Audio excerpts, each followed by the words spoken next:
Tito Boy, sa squad niyo po manggagaling ang susunod na sasalang sa Ultimate Battle. Gaano po ba ka-ready ang inyong pambato? Handa na, Alden.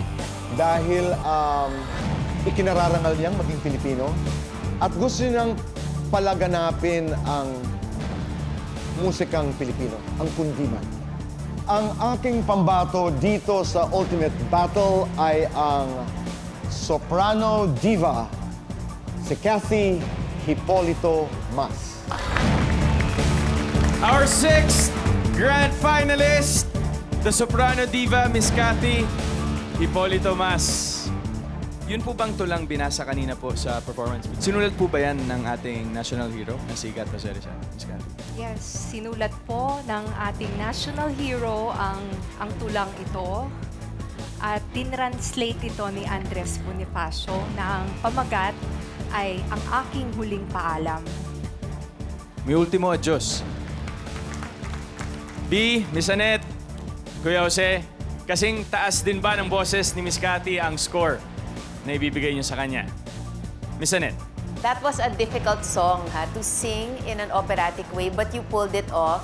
Siguro yung nakulangan lang ako. I was expecting more from the skirt, pero overall, you did a good job.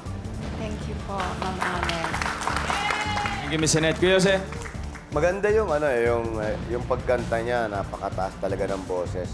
Parang nahihirapan masyado, medyo nahihirapan sa pagkanta kasi parang nabawasan kasama siguro pag kumakanta yung may konting movement ng paa para kumuha ng buwelo. Yung taas nung kaya mo pang itaas pero makukuha mo pa rin yung tune. Yun lang yung mga napuna ko pero very good. Thank you, Kuya Jose. B.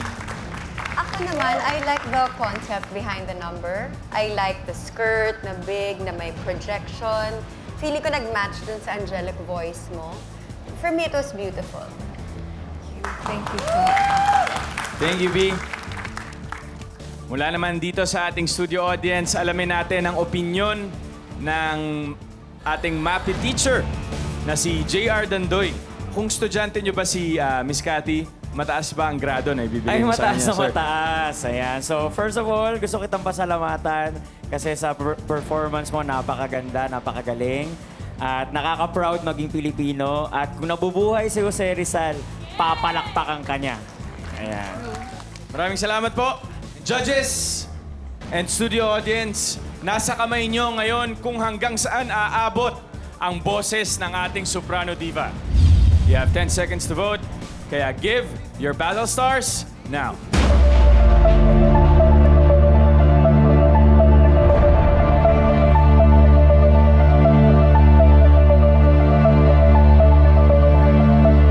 Nakapagbigay na ng battle stars ang lahat. Sisilipin lang natin ang binigay na battle stars ni Kuya Jose. At binigyan kanya ng 20 battle stars.